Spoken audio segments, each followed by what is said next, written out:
eu sou o Lucas. E eu sou o Gabriel. E esse é o canal Mais um Vídeo. Bom, galera, a Rinha dos Deuses Round 2. Round 2. Fight! Galera, é do Matheus, mano. Tem uma cota, ó. Tem uma cota que a gente não reage ao Matheus. O Matheus já comentou no nosso canal, entendeu? Sim. Já aprovou nossos reacts. Então, ó, um beijo pro Matheus. E um dos primeiros vídeos, né, eu acho, que a gente fez, foi quando tava A era de ouro do Shumatsu. Tava na época do Shumatsu, né? É. Aí ele falou da era do PS2, depois falou da era dos animes. E depois ele fez a Rinha dos Deuses 1. A gente até fez um pouco do Attack on Titan, do resumão. Só que a gente acabou não completando. Nem no Voice Maker a gente completou. A gente tem da foto um vídeo ainda do Attack on Titan. Mas, como acho que lançou uma nova temporada, né, de Shumatsu, a gente tá reagindo a Rinha Na dos verdade, Deuses. existe no... Mangá. É, no... No anime ainda não saiu ainda não. É. Então a gente vai reagir a Rinha dos Deuses 2 e vamos ouvir esse sotaque maravilhoso do Matheus. Nicolas Telas, cara. Vambora! Bom, galera, já de antemão peço que você deixe o like nesse vídeo, porque tenho certeza que vai estar insano. E se você ainda não for inscrito nesse canal, por favor, inscreva-se. Estamos na meta aí de 150 mil inscritos. E tenho certeza que com a ajuda de vocês, a gente vai chegar lá. Agora sim, bora pro vídeo. Vamos de Ragnarok, família! Ihu, é hoje que o pau vai comer, Matheus! Pois é, menino bom, após uma longa espera, aqui estamos nós para o segundo round da nossa querida Rinha dos Deuses. Como vocês sabem, vídeos sobre mangá exige um trabalho danado da gente, já que tentamos não usar as páginas originais para não tentar ter confusão com a editora, sabe? Então, se não for pedir muito, eu peço que vocês deixem um like para dar aquela fortalecida, porque isso aqui dá um trabalho danado e a gente tem que se unir como humanidade para vencer essa difícil empreitada. E chega de enrolação, porque vocês já esperaram mais por isso. E vamos logo para a Arena do Valhalla, pois a quarta rodada do Ragnarok está prestes a começar. Jack vs Hércules. Quem ganha é o Heracles. Há um ano atrás trouxemos pela primeira vez a análise do mangá aqui pro canal, e no meio desse ano trouxemos também a análise do anime. Se você ainda não viu, vou deixar aí nos cards os dois vídeos, pois cada um deles eu trabalhei com um roteiro diferente, então apesar de falar sobre os mesmos acontecimentos, nos dois vídeos vocês verão duas análises completamente diferentes. E sim, eles adaptaram para o anime as exatas 3 lutas que eu falei lá no primeiro vídeo, porém com um bônus bem no último episódio, com a arena se tornando a antiga cidade de Londres e com a entrada dos dois próximos combatentes. E é aqui que começamos a nossa quarta rodada do Ragnarok, após uma vitória que finalmente trouxe... Papo reto, o nome original do Hércules não é Hércules, é Heracles. É? É, a Disney que fez... Acho que foi... Sei lá, alguém botou Hércules pra ficar mais fácil, alguma coisa assim, mas o nome original dele acho que é Heracles mesmo, eu acho. Me corrija se eu estiver errado. Um ar de esperança para o lado da humanidade, o seu próximo representante vem e joga um balde de água fria na expectativa da torcida. E não é porque ele não é ameaçador o suficiente para bater de frente com o Deus. Na verdade, ele é completamente ameaçador. Afinal, o quarto humano a lutar no Ragnarok é ninguém menos que o serial killer Jack o Estripador. Confesso que desde que eu vi o nome dele na lista eu fiquei com um certo pé atrás. Não só a plateia do mangá, como também o leitor se sente incomodado de seu próximo representante ser um serial killer. Ainda mais depois de nossos combatentes passados terem orgulhado com as maiores demonstrações de honra e virtude. Mas querendo ou não, por mais irônico que isso possa parecer, está nas mãos sangrentas de Jack uma das chances de salvar a humanidade. E do lado dos deuses, o escolhido para representá-los é o semideus grego Hércules. Sim, o filho de Zeus, pelo menos mais um dos 500 que ele tem. Aqui novamente temos um combate de contrários na arena, pois enquanto o Jack é um assassino frio e maluco, o nosso Hércules é o maior exemplo de um protagonista padrão de shonen. Tanto que já de início ele propõe uma rendição pro serial killer, alegando que ao contrário dele o semideus não gosta de morte sem sentido, mas o famoso assassino o responde até de uma maneira bem elegante. Primeiramente lhe agradeço por ter aceitado lutar na minha amada Londres, senhor, mas peço perdão, pois não poderei aceitar a sua proposta. Jack pode até ser britânico, mas a sua alma tem um pouquinho do jeitinho brasileiro. Ele é astuto, inteligente e acima de tudo, um malandro do caralho. Durante todo o combate ele mente sobre qual é a sua verdadeira Volunde, se aproveitando dessas mentiras para pegar o deus de surpresa e machucá-lo gravemente. Mas apesar desses ataques de surpresa, o corpo do deus grego sempre resiste aos ataques. Inclusive, nem sempre o Hércules foi um deus. Durante o começo da luta já descobrimos que Alcides, que é o antigo nome do Hércules, era um jovem mortal que morava na cidade de Tebas, na Grécia. Alcides? É que isso parece aquele cara que sambava nos anos 80, tá ligado? Alcides Mendonça! E que após ter um duelo contra o deus da guerra, acabou sendo convidado para se tornar uma divindade do Olimpo. Durante a luta até vemos os moradores de Tebas na arquibancada dos humanos, e adivinha fazendo o quê? Torcendo pro lado dos deuses, mano. Alcides, que você vença, velho amigo. Cala a boca, Castor, eles vão te ouvir. Ninguém vai brigar com a gente não, pô. Se aqueles caras estranhos ali escutarem, com certeza vão bater na gente. Olê, olê, olê, olá. Se o Jack perder, o pau vai quebrar. Apesar da astúcia do serial killer, o Hércules acaba se sobressaindo com a sua força, chegando até mesmo a jogar as próprias facas do Jack contra ele mesmo. E é quando uma delas consegue quebrar o monóculo dele, que descobrimos que o menino Jack nasceu com heterocromia. Mais que isso, de alguma forma, aquele olho do Jack consegue ver as emoções das pessoas. E é a partir desse momento que vemos a origem da loucura desse homem, enquanto o mesmo começa a cantar uma famosa música infantil. Long the bridge is falling down, my fair lady. Jack, na sua infância, cresceu em um bordel de Londres, onde a sua mãe trabalhava, pois ele era filho da puta desde pequeno.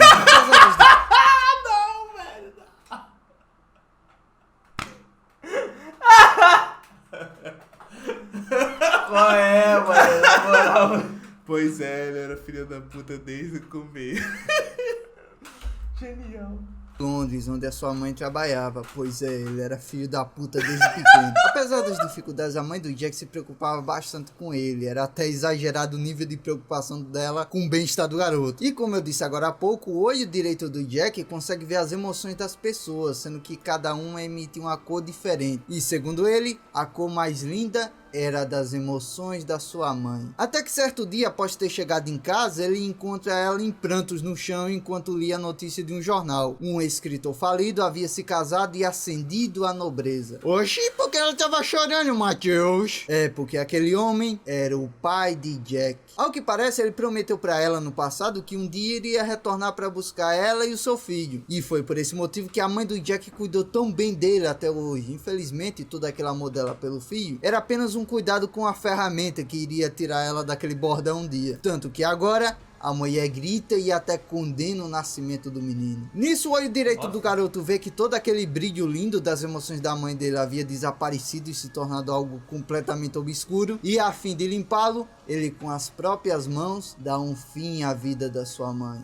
De volta à arena, Jack explica que ao longo de sua vida ele viu as piores cores da humanidade com aqueles olhos. Porém, no momento que ele dava um fim à vida das suas vítimas, todas as cores eram purificadas pelo sentimento do medo. E esse é o motivo idiota dele cometer todos aqueles crimes. Como eu disse, o Jack mentiu bastante sobre qual era a sua verdadeira volunde. Mas no você tem que entender.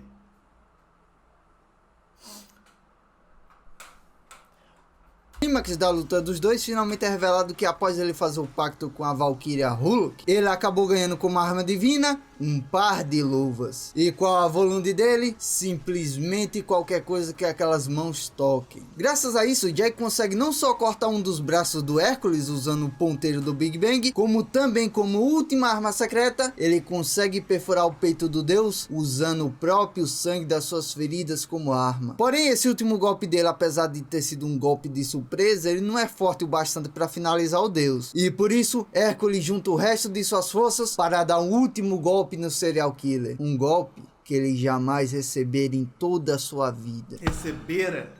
Sim, Hércules usa suas últimas forças para dar um último e único abraço verdadeiro que Jack já recebeu. Acontece que apesar do Hércules estar lutando ao lado dos deuses, ele nutria um amor e um respeito muito grande pelos humanos. Tanto que em vez de esmagar o mal do Jack com um último soco, ele decidiu dar o golpe mais baixo para um garoto que jamais sentiu um abraço e um carinho de verdade. E dessa forma, enquanto é agraciado com pedras e vaias, tanto do lado dos deuses quanto dos humanos, Jack Estripador sai da... Vocês são ingratos. Vocês são ingratos.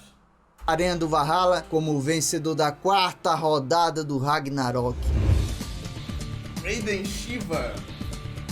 A quinta luta trouxe um clima bem engraçado pra mim. Não teve tanta comemoração com a vitória do Jack, parecia ter um sentimento de luto. E quando a Brunhilda me vem com um tal de Ryder Tamemon como representante da humanidade na quinta rodada, eu fiquei como? Outro japonês? Eu vou ter que estudar pro Enem pra saber quem é? Beleza que ele vai lutar contra o Shiva, que é um personagem que já tinha aparecido antes e que já tem uma certa moral com a gente, sabe? Mas pra falar a verdade, eu fiquei desanimado de não ter sido um outro nome mais conhecido. Tanto que foi no início da luta deles que eu pausei pela primeira vez a leitura do mangá de Shumatsu. E nem vá me culpando, pois até os deuses que ficam ali no camarote dão uma saída assim que a luta deles começa. E ainda por cima o mangá desvia da quinta luta e foca quase um capítulo inteiro na tretinha com outros personagens. Acho que até o autor viu que o clima não tava tão bom e decidiu acrescentar esse bônus pra conseguir segurar o leitor, sabe? E que bônus é esse? Temos o Loki indo ao encontro de um outro deus, que inclusive está na lista de deuses para participarem do Ragnarok, o fundador do budismo, Buda. De longe o deus mais maluco em questão de design que já apareceu nesse mangá. O cara é todo de regatinha, pirulitinho na boca, praticamente um deus do K-pop. E o Loki mata ele pra revelar uma parada muito estranha que ele descobriu. A magia das Valkyrias, a Volund, é semelhante a um conhecimento que foi criado pelo Buda. E logo em seguida, o Loki o questiona com: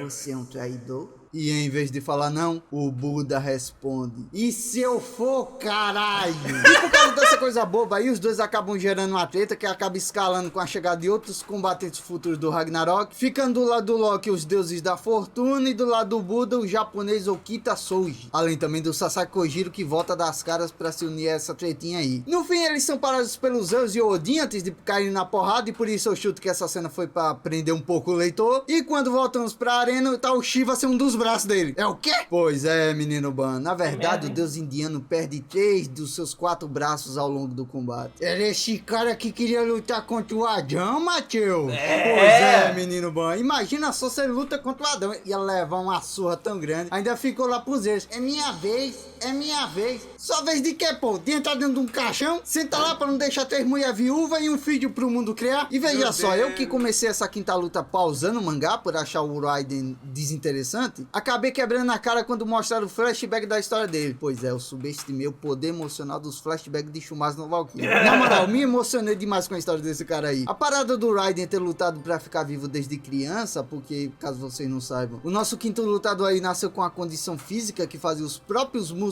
dele quebrarem os seus ossos. Felizmente ele conseguiu conter os seus próprios ossos, o que lhe concedeu uma força física incrível. Porém, por consequência, as pessoas da vila passaram a chamá-lo de monstro. Apesar disso, o Raiden cresceu com um grande senso de justiça. Muito disso se deve à sua mãe, que sempre o incentivou a ver a sua força como um dom para ajudar os mais fracos. Inclusive, isso aí tá me lembrando alguém, hein? Se eu fosse vocês, eu dava uma olhada aí nos cards agora. E foi por causa desses ensinamentos que o Raiden cresceu buscando lutar no sumo a fim de mandar dinheiro para... velho. Os caras exageram nos gombos do... 1, 2, 3, 4, 5, 6, 7, 8, 9, 10, 11, 12, 13, 14, 15, 16, 17, 18, 19, provavelmente 19 ali embaixo. 20, 21, 22, 23, 24, 25, 26 lá embaixo. Caraca, velho. Para o seu vilarejo, se tornando melhor não para estar acima dos mais fracos que ele, mas sim para ajudá-los a estar em cima juntamente com ele. E na moral, aquela cena da mãe dele segurando a ilustração dele, chora, na moral, velho, aquela ali é uma das cenas mais bonitas de Shumatsu no Valkyria, na minha opinião. O orgulho dela vendo que o seu garotinho frágil lá, que era esmagado pelos próprios músculos, havia se tornado o maior lutador do Japão, passa um sentimento muito foda pro leitor, né? Confesso que eu chorei um pouco nessa parte. E foi em lágrimas que enfim contemplamos o resultado final dessa batalha de gigantes. Shiva não é um deus qualquer. Mesmo tendo perdido 3 de seus braços, a dificuldade do combate continua equilibrada para os dois lados. E sim, os dois lutaram o tempo todo naquele famoso X1 só no morro de respeito. A Volund do Raiden foi forjada pela Valkyria Vrud, que inclusive se apaixonou pelo lutador após ele ter elogiado a beleza da mulher, algo que ela não estava acostumada, já que todo mundo a chamava de monstro devido também, ao seu shape invejável. Mas apesar do esforço... Lembrei da grandona lá do Nanatsu no Taizai, é Diana? É, Diane é apaixonada pelo Meliodas, só que ela é gigante. É, e antigamente ela ficava com o... Ban? Não, o King. Ah, o King. Tem aquela história, nossa, É muito bom esse anime. Raiden não consegue derrotar o Shiva, admitindo sua derrota após ter chegado ao seu limite. Ele desiste com um sorriso na cara, já que aquela havia sido a primeira vez que ele havia lutado com toda a sua força. Por conta do ensinamento da sua mãe, ele nunca usou seu poder para bater nos mais fracos, mas como seu oponente era alguém tão poderoso, ele finalmente podia ir com tudo pra cima dele. Shiva disse que é ele quem devia agradecer, pois aquela foi a maior batalha que o Deus da Destruição já teve em toda a sua vida. E com o último golpe de misericórdia, Shiva finaliza o lutador da humanidade com um chute, desempatando o placar com mais uma vitória para o lado dos deuses. Assim que o combate do Shiva acabou, Zeus foi pessoalmente até uma árvore próxima ali da arena do Valhalla, pois ele buscava falar com alguém que repousava ali perto. E esse alguém é ninguém menos que o Buda. O deus estava comendo ali alguns doces enquanto observava a paisagem, e o rei do Olimpo já vai direto ao ponto. Eu vou direto ao ponto. Quero que você lute na próxima rodada, Buda. De volta à arena, Raidon anuncia que o próximo lutador do lado dos deuses será o Buda. Revelação essa que assusta toda a plateia da humanidade. Pois se você conhece um mínimo de mitologia, deve saber que o Buda é roubado pra caralho. Olha a cara de pânico daqueles humanos idiotas. O que ele está fazendo? Ele tá andando pro nosso lado da arena. Pera, me devolve a minha corneta, Buda. Esse Buda é uma zoeira, hein? Ele deve estar querendo soltar uma piadinha pra gente. Pode mandar, meu querido. Então, família, vou lutar pelo lado dos humanos. É isso. Você tá maluco? Zero.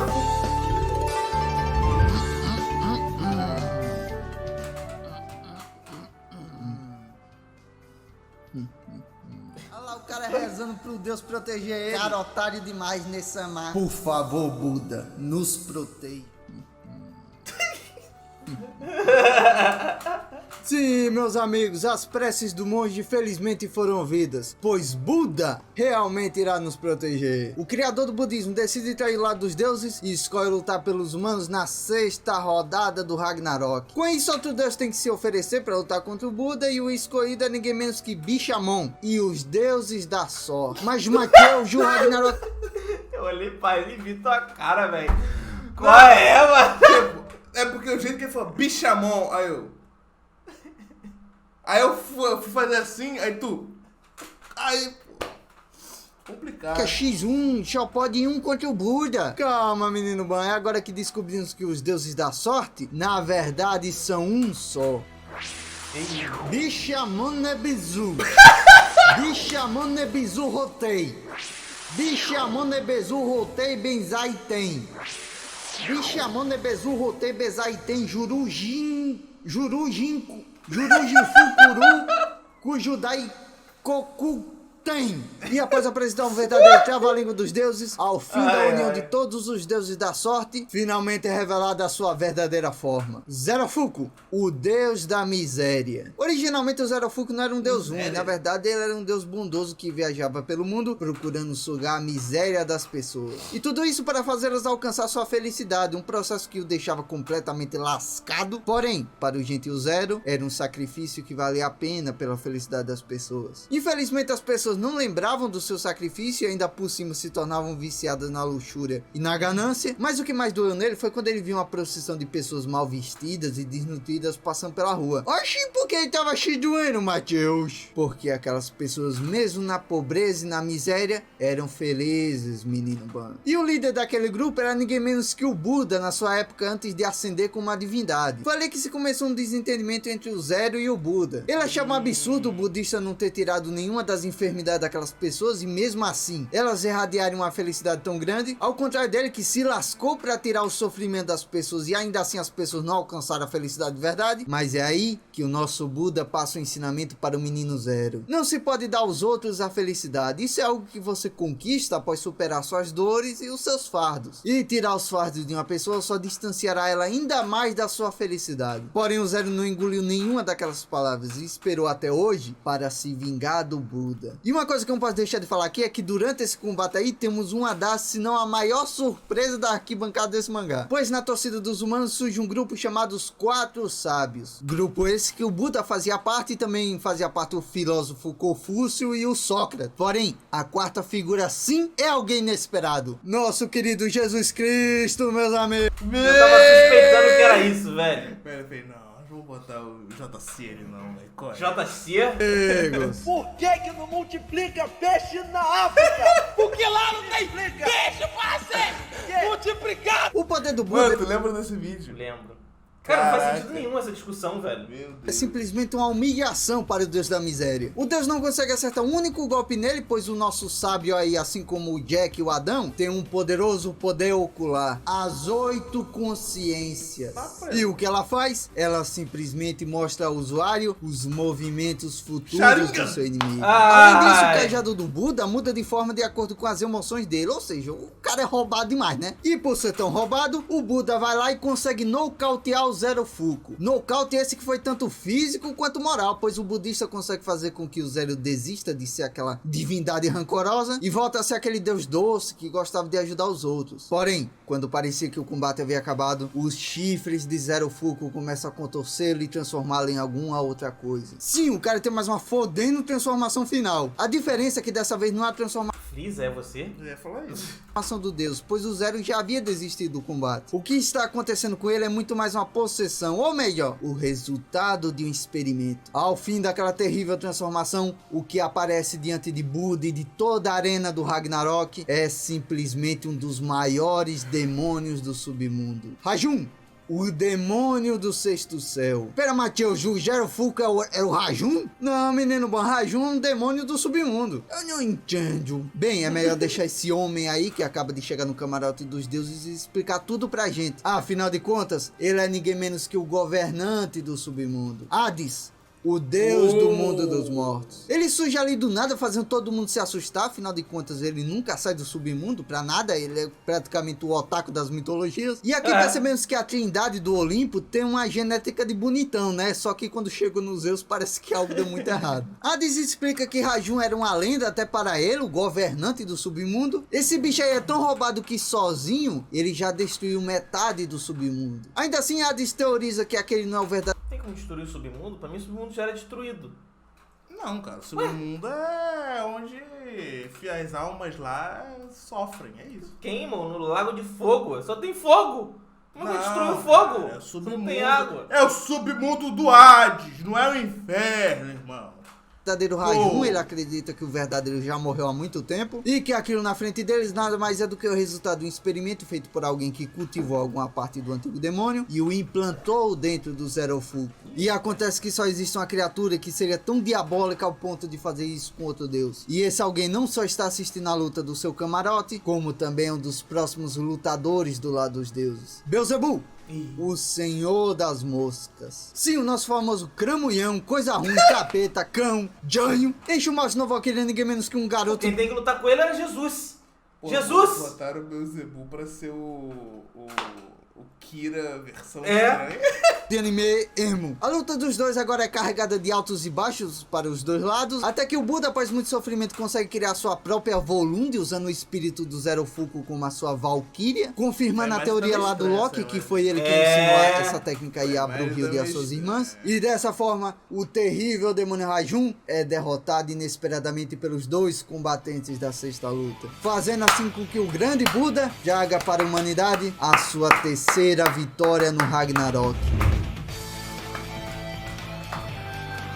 Após a vitória sofrida do Buda, ele é levado às pressas Musiquinha do Naruto. Sim.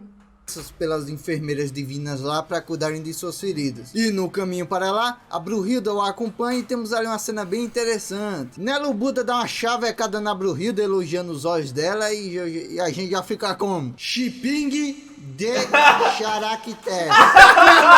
Prestes a começar aí o lado dos deuses com a vaga vazia, já que o Buda os traiu, né? Os deuses podem adicionar um novo deus na sua lista. E quem se oferece para lutar? Ninguém menos que o deus do submundo Hades. Ele diz que fará aquilo principalmente para vingar a morte do seu irmãozinho Poseidon. Tomara que leve um couro do cabrão. Bem, durante a ida da Brunhilda até a sua sala de preparação para ver ali quem vai ser o próximo lutador dela, acabamos conhecendo um novo competidor do lado dos humanos que estava disfarçado de Brunhilda na sala. Eu profetizei minha derrota. Ninguém menos que Nostradamus. Eu jurava que era Meliodas. Oi, Profeta do século. Bem diferente do velho que eu tinha imaginado lá no primeiro vídeo de Chumaço, né? Mas como eu já disse aqui nos vídeos passados, eu curto muito essa criatividade do autor de brincar com a visão que a gente tem das figuras históricas, sabe? A Brunhilda fala que o Nostradamus é um dos lutadores mais poderosos da humanidade, até mesmo quando ela nota que o próximo lutador do lado dos deuses será o Hades. Ela disse que não vai colocar o Nostradamus ainda, porque ele é a grande arma secreta do nosso lado. Mas aproveitando que o Nostradamus já foi apresentado e ele não lutará contra o Hades, eu gostaria de discutir aqui com vocês quais serão as próximas lutas. Eu confesso que eu não coloco a mão no fogo pelos meus chutes, porque lá atrás, quando teve a luta do Lubu contra o Thor, assim que eu vi a lista de lutadores, eu fiz vários chutes e, na verdade, eu não acertei nenhum deles. Por exemplo, eu achei que o Jack lutaria contra o Loki, devido aos dois serem dois filhos da puta, né? Só que o Serial Killer acabou lutando contra o Hercules.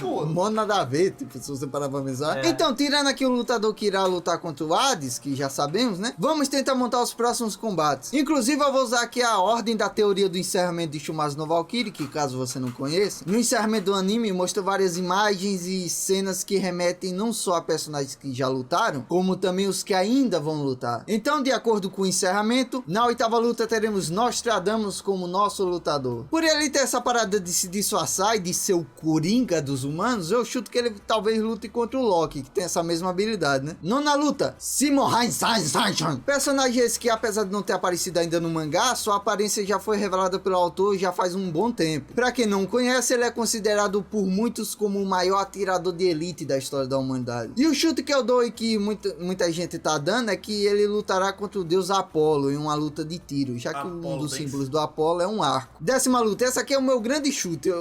Talvez não role, mas se rolar vai ser muito da hora. Eu acho que a décima luta será um 2x1 sugerido pelo deus Suzano. Como o Ragnarok só pode ter 13 lutas e a traição do Buda deixou o lado dos humanos com um competidor a mais que os deuses, eu chuto que talvez, tendo em vista as duas imagens que aparecem no encerramento, eu chuto que o deus Suzano, que provavelmente vai ser um espadachim, irá chamar o Okita e o Kitoki para lutarem contra ele sozinho. Sei lá, seria no mínimo interessante se rolasse, né? Vocês acham o quê? 11ª luta, Rasputin. Tem nem discussão, vai ser Rasputin contra Beelzebub 100% confirmado. Tipo, o cara é um exorcista e o outro é um satanás. Eu preciso explicar mais alguma coisa? 12ª luta, Nikola Tesla. Meu chute é que ele lutará contra o deus Anubis. Eu chuto isso porque eu acho que seria uma luta bem interessante desses dois, sabe? Um é o deus que leva as pessoas até a escuridão da morte, e do outro, o homem que trouxe a luz ao mundo. Inclusive, eu já me peguei pensando como seria essa luta aí, tipo, imaginando como será a cena, sabe? Tipo, o Thomas Edison na plateia, dizendo isso aí é um pau no cu, ele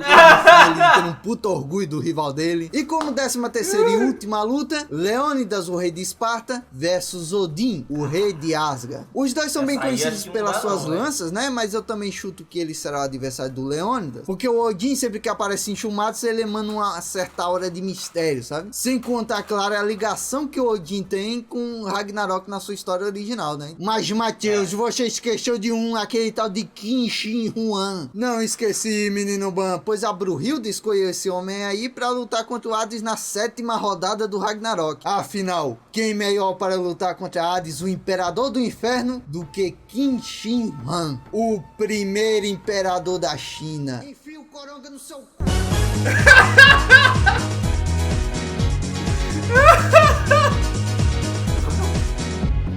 Esse pato, velho. Véi. Tá com saudade de assistir vídeo do Matheus, velho. Cara, eu assisti a primeira temporada do anime, né? Apesar de não gostar da forma como foi feito, né? Com fotos apenas.